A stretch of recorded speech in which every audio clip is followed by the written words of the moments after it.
بسم اللہ الرحمن الرحیم۔ ساجد رشید صاحب نے انڈیا سے سوال پوچھا ہے کہ تبلیغ کتنی فرض ہے؟ یہ بات کہاں تک درست ہے کہ ہم عالمی نبی کی عالمی امت ہیں تو ہمیں عالم کی تبلیغ کے لیے نکلنا چاہیے؟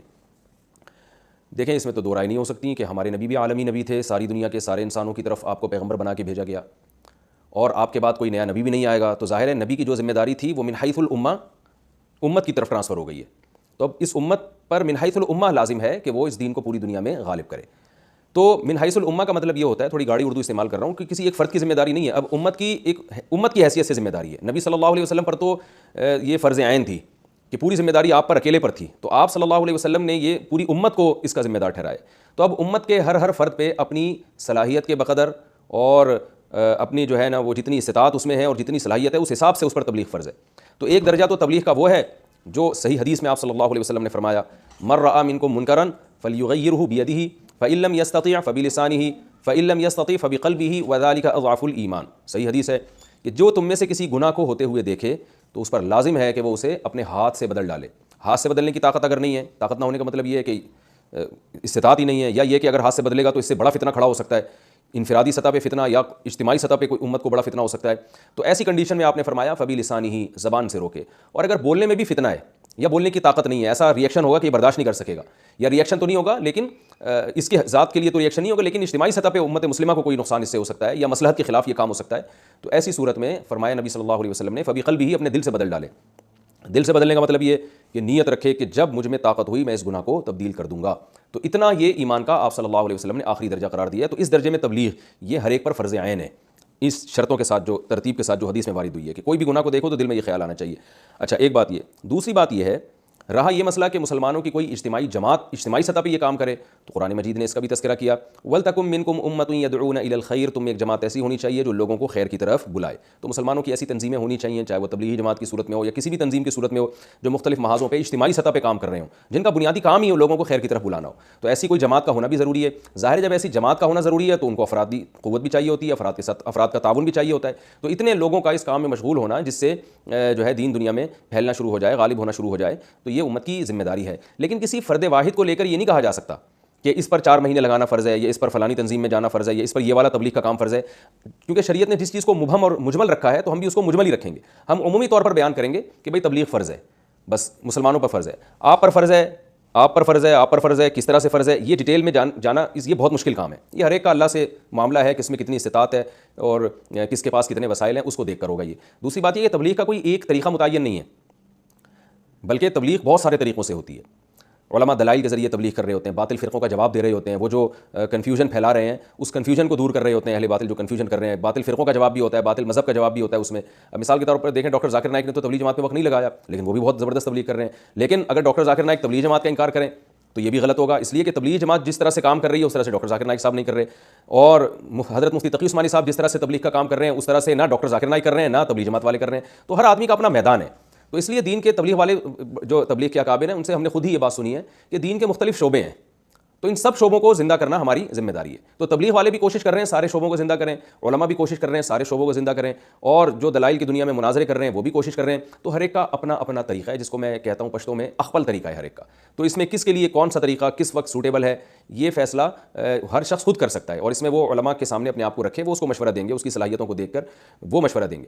تو اس لیے تزکیہ سب پہ فرض ہے کہ اپنی بھی اصلاح کرنی ہے، دوسرے کی اصلاح کی بھی فکر کرنی ہے، کیسے کرنی ہے، کس طرح کرنی ہے، اس کے لیے کوئی متعین طریقہ شریعت نے نہیں بتایا، بلکہ زمانے کے لحاظ سے، حالات کے لحاظ سے ہر شخص کے لیے مختلف ہے۔ تو لہٰذا میں لوگوں سے ایک بات کہتا ہوں، میں کیا علماء یہ بات کہتے ہیں کہ اس بحث میں نہ پڑیں کہ فرض عین ہے، فرض کفایہ تبلیغ، بلکہ اللہ نے جس کو موقع دیا وہ نکلے اللہ کی راہ میں۔ جو اس چکر میں پڑے رہتے ہیں نا کہ فرض عین ہے، فرض کفایہ ہے، 4 مہینے لگانا تو فرض عین تو نہیں ہے تو میں کیوں جاؤں، تو بیچارے خیر و برکات سے پیچھے رہ جاتے ہیں۔ بھائی آپ کو موقع مل رہا ہے، آپ وقت لگائیں تبلیغ میں، 4 مہینے لگائیں، آپ کی زندگی انشاءاللہ بدل جائے گی۔ پھر دوسرے شعبے ہیں، تبلیغ میں وقت لگانے کا فائدہ یہ ہوتا ہے کہ ایک فکر پیدا ہو جاتی ہے اور اللہ سے تعلق قوی ہو جاتا ہے۔ تو فرض عین فرض کفایہ کی فقہی بحث میں پڑے بغیر آپ وقت لگا لیں۔ دیکھیں کوئی کھانا سامنے رکھا ہوا ہو نا، بڑا صحت اس سے آپ کی بھی اچھی بھی ہو جائے گی اور کھانا بھی مزیدار ہے، بھوک بھی لگ رہی ہے۔ اب آپ مفتی صاحب کو فون کریں، مفتی صاحب میری بھوک کی یہ کنڈیشن ہے اور میرے باڈی میں ان منرلز کی کمی ہو چکی ہے، اس کے لیے یہ والا کھانا میرے پر فرض عین ہے، فرض کفایہ ہے، یا مستحب ہے، یا صرف جائز ہے۔ تو مفتی کہے گا بھائی تو کھانا ہے، کھا، فائدہ ہو رہا ہے تو کھا لو بس، ٹھیک ہے نا۔ کیا کرنا ہے اس بحث میں پڑھ کے کہ فرض عین ہے تو فرض کفایہ ہے تو اور پھر وہ واجب لعینی ہے کہ لغیری ہے، ان اصطلاحات میں پڑھ کے فائدہ کیا ہے؟ بھوک بھی لگ رہی ہے، کھانا بھی موجود ہے، اور جو باڈی کی جو ریکوائرمنٹ ہے وہ تمام چیزیں کھانے میں موجود ہیں، بسم اللہ پڑھ کے کھاؤ، فائدہ ہوگا انشاءاللہ۔ تو بھائی تبلیغ میں جانا فرض عین ہے کہ فرض کفایہ ہے، مستحب ہے، واجب ہے، اس بحث میں پڑے بغیر جب ضرورت ہے معاشرے کی آپ جائیں گے۔ دیکھو میں ایک مثال سے بات سمجھاتا ہوں۔ رسول اللہ صلی اللہ علیہ وسلم نے پچھلی امتوں میں ایک شخص کی مثال دی ہے جس نے 99 انسانوں کو قتل کیا تھا، 99۔ تو ایک راہب کے پاس گیا کہ بھائی میں نے 99 انسانوں کو قتل کیا، کیا میری توبہ قبول ہو سکتی ہے؟ اس نے کہا نہیں ہو سکتی۔ تو اس نے راہب کو بھی قتل کر کے سینچری پوری کر دی۔ اس نے کہا جب جانا ہی جہنم میں ہے تو پھر 100 پورے کر کے جاؤ، لیکن اس کے دل میں پھر بھی اللہ کا خوف تھا۔ تو ایک عالم کے پاس گیا، حدیث میں آتا ہے فسألہ عن اعلم اہل الارض، لوگوں سے پوچھا کہ زمین کا سب سے بڑا عالم بتاؤ۔ فدل علی رجل عالم، لوگوں نے عالم بتایا۔ فاتاہ فقال، عالم سے کہنے لگا انہ قتل 100 نفس فهل له من توبہ، 100 انسانوں کو میں نے قتل کیا، میری توبہ قبول ہو جائے گی؟ تو وہ عالم واقعی عالم تھے، انہوں نے فرمایا نعم من یحول بینہ وبین التوبہ، تمہارے اور توبہ کے درمیان کون سی چیز حائل ہو سکتی ہے؟ یعنی انہوں نے اپریشیٹ کیا اس کو، لیکن چونکہ وہ عالم تھے صرف جواب نہیں دیا انہوں نے کہ ہاں توبہ ہو سکتی ہے، ان کو پتہ تھا جس ماحول میں اس نے گناہ سیکھے ہیں اس ماحول میں یہ توبہ پر قائم نہیں رہ سکتا، یہ توبہ کر کے توڑ دے گا۔ لہذا ان عالم نے اس شخص کو مشورہ دیا انطلق الی ارض کذا وکذا فإن بها اناسا یعبدون اللہ فاعبد اللہ معهم ولا ترجع الی ارضک فإنها ارض سوء، کہ تم فلاں فلاں بستی میں جاؤ، وہاں نیک لوگ رہتے ہیں، ان کے ساتھ رہ کر اللہ اللہ کرو اور واپس اس بستی کی طرف لوٹ کر نہیں آنا، وہاں جا کے توبہ کرو۔ تو اس حدیث سے ہمیں کیا پتہ چلتا ہے؟ بھائی توبہ پر قائم رہنے کے لیے، اپنی اصلاح کے لیے ماحول کا بدلنا ضروری ہے۔ بخاری مسلم کی متفق علیہ صحیح حدیث ہے، یہ ماحول کا بدلنا ضروری ہے۔ آپ جس ماحول میں گناہ سیکھتے ہیں اسی ماحول میں گناہ نہیں چھوٹتے آپ سے، چھوٹ بھی جاتے ہیں تو دوبارہ ہو جاتے ہیں۔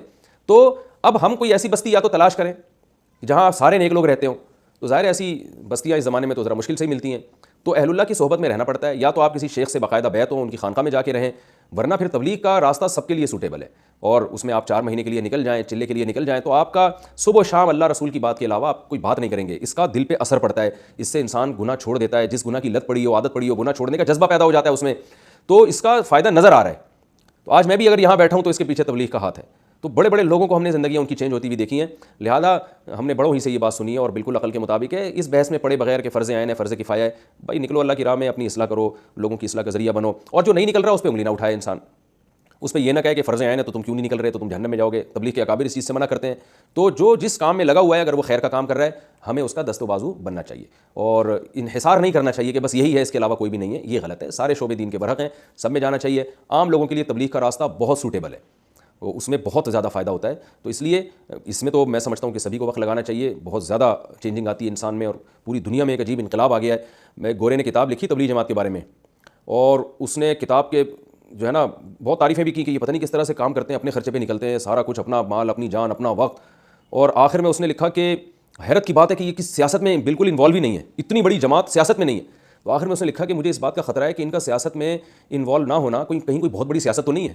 یعنی گورے کو بھی یقین نہیں آ رہا کہ اتنی بڑی جماعت ہے جو صرف اور صرف للہ فی اللہ، سیاست بھی دین کا حصہ ہے، میں سیاست کا منکر نہیں ہوں، لیکن اتنی بڑی جماعت جو تمام دنیاوی مفاد سے بالکل بالاتر ہو کر، جس کا کام صرف اور صرف اللہ رسول کے لیے، یعنی اللہ رسول کے دین کو دنیا میں پھیلانا اور لوگوں کے پاس جا کے ان کو محبت سے سمجھانا، اور اس میں اپنی جان، اپنا مال، اپنا وقت، تو بھائی اس کی قدر کرنی چاہیے۔ اور جو لوگ بھی اس میں اختلاف و انتشار پھیلانے کا ذریعہ بن رہے ہیں، توڑنے کی کوششوں میں لگے ہوئے ہیں، اللہ تعالیٰ ان کو بھی ہدایت عطا فرمائے اور اتحاد اور اتفاق پیدا فرمائے، لیکن بہرحال اس میں وقت نہ لگانا یہ خیر و برکت سے محرومی کا ذریعہ ہے۔ اللہ تعالیٰ ہماری حفاظت فرمائے۔